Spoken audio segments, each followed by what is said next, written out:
Drops!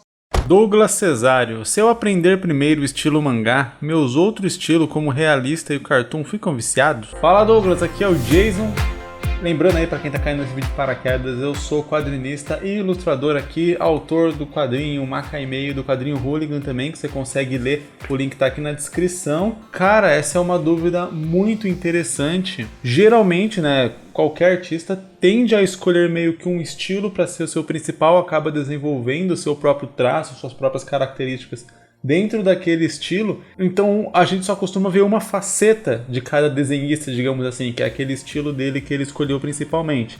Mas a maioria dos desenhistas profissionais, eles conseguem abranger uma certa gama de estilos, né? Então um desenhista profissional ele consegue migrar um pouco entre outros estilos, mas ele sempre tem um estilo mais forte. E eu acho que isso já meio que responde em parte a sua pergunta. Eu acredito que sim e não. Só que é algo que varia muito com o tanto de treino, tanto de esforço que se coloca em algo. Então vamos pensar aqui.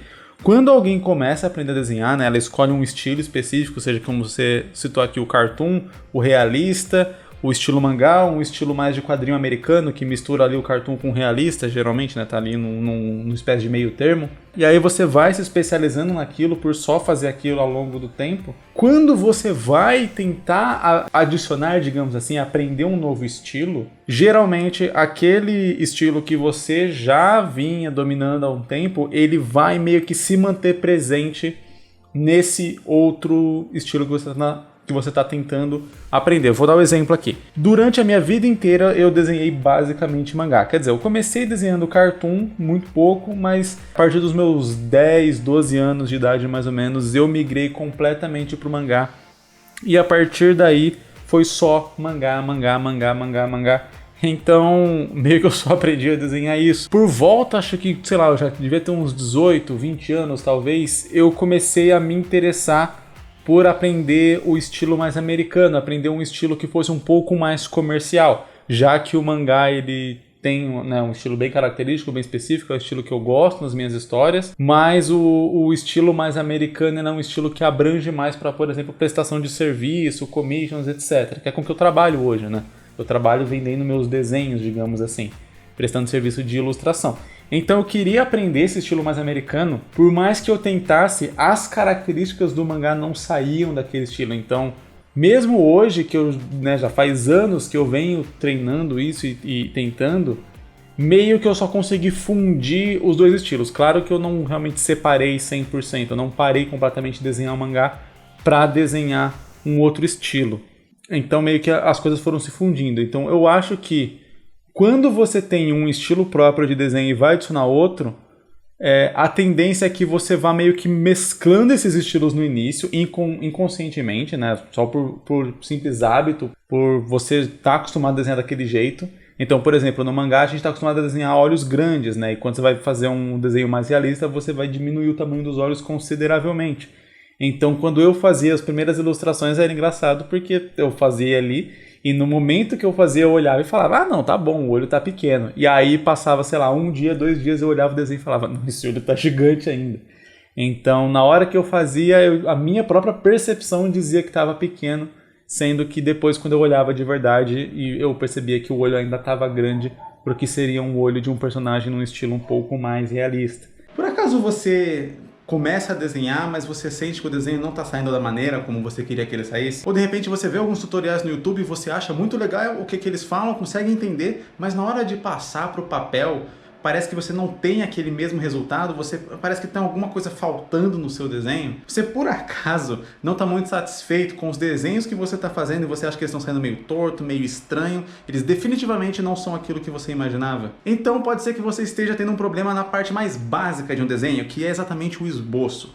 E é exatamente para ajudar pessoas como você que eu fiz um curso grátis de esboço. E quando eu falo grátis, é grátis mesmo. Você só precisa cadastrar o seu e-mail no site para você receber um link onde você pode acessar 5 aulas desse curso, que são aulas que focam desde a parte teórica, explicando o que é esboço, por que ele é importante no seu desenho, qual a diferença que ele faz no seu desenho, até como você vai conseguir traçar os seus primeiros esboços, né? Esboços? Não sei como é que fala isso. Enfim, traçar os seus primeiros traços, apesar de ser redundante, E você também vai aprender a desenhar desde pessoas, né, cabeça, desde pessoas em movimento, toda essa parte de esboçar pessoas e poses, até mesmo cenários, perspectiva. E no final eu vou dar alguns exercícios que você pode ir praticando para ir aperfeiçoando o seu desenho. Esboço é a parte inicial do desenho e pode ser o motivo pelo qual você não está gostando dos que você anda fazendo. Então eu tenho certeza que esse curso pode te ajudar. O link está aqui embaixo na descrição, caso você tenha vontade.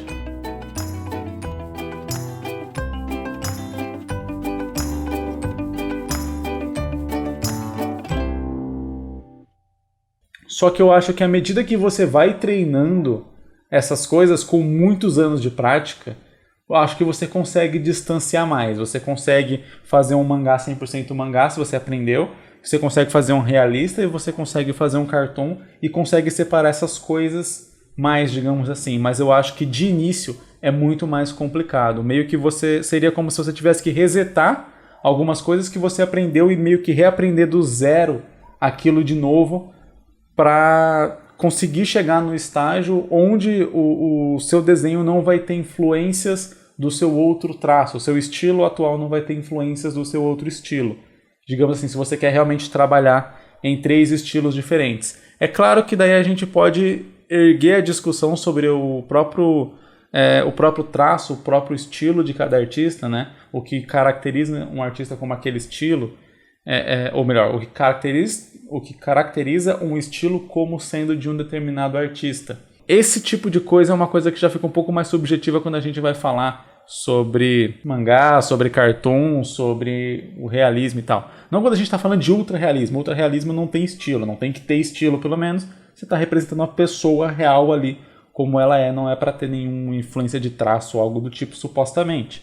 Talvez em outras questões de técnicas, tipo aquarela, tinta a óleo, giz e sei lá, grafite no papel. Enfim, tirando essas questões de técnica, tem a questão realmente do visual de cada artista. E esse visual é uma coisa bem complicada de se enxergar, de se pensar quando a gente está falando de estilo, né? Quer dizer, uma pessoa que tem um desenho mais engraçado, com formas mais bizarras, mais doidas, ela, por mais que ela faça algo mais ou menos realista, vai ter aquelas formas ali que são características do artista e que vão pesar dentro daquele estilo. Então, por exemplo, um artista que faz mangá no geral, mesmo ele fazendo um realista, mesmo ele fazendo um cartoon, vai ter certas características do mangá que são do estilo do artista, e aí não necessariamente do estilo do desenho, mas do estilo do artista, que vão estar presentes ali e que vai misturar um pouco as coisas. Então, para mim, é uma discussão bem complexa. Eu queria até que vocês deixassem no comentário a sua própria opinião sobre isso, se vocês já tentaram aprender estilos diferentes e englobar esses estilos e quais foram as suas experiências. Eu particularmente acho que para você conseguir separar bem os estilos, você tem que ter muitos anos de prática e conseguir realmente estudar meio que do zero cada estilo, para você sofrer o mínimo de influência possível, mas eu acho que principalmente no início é muito difícil não sofrer essa influência, de você acabar misturando uma coisa com a outra. E sinceramente, se você está buscando fazer um quadrinho, está buscando uma linguagem própria como artista, eu não vejo problema nisso, porque essa mescla dos estilos, essas coisas de você pegar o visual de um quadrinho que você gosta, de um outro artista que você gosta lá, e você ir pegando essas referências, juntando e fazendo essa mistureba é o que cria realmente os estilos e as características de cada artista. Então, de um modo geral, não vejo um problema muito grande em ter essa mistura. Mas eu sempre quero ver a opinião de vocês, principalmente aí quem já tentou desenhar em mais de um estilo, ou se não, se você nunca ligou para isso, se você sempre pensa, eu gosto desse estilo, eu vou seguir nele mesmo, eu quero desenhar cartoon e vou ficar no cartoon. Eu gosto de mangá, eu gosto de anime, eu vou desenhar anime e acabou, não quero saber de realismo. Eu, por exemplo, sou muito ruim no realismo, principalmente o fotorrealismo, digamos assim, né? Então, eu consigo fazer algumas coisas um pouco mais realistas ainda dentro do cartoon, ainda dentro de um estilo um pouco mais mangazinho e tal, mas eu sempre fui muito ruim com cópia e com encaixar certinho as coisas na proporção certinha para que um desenho fique igualzinho ao outro. E aí, no caso, no realismo, para mim é pior ainda, que é fazer um desenho que seja idêntico a uma foto, que seja idêntico a uma pessoa real. Para mim é muito difícil, é algo até que eu precisaria treinar mais se o tempo me permitisse. De qualquer modo, muito obrigado por ter assistido esse vídeo. Se você tem sua dúvida, deixa aqui nos comentários também. E estão aparecendo outros vídeos aqui, continua assistindo aqui no canal, que dá uma força bem grande pra gente continuar fazendo isso aqui. Valeu, é nóis, até o próximo vídeo.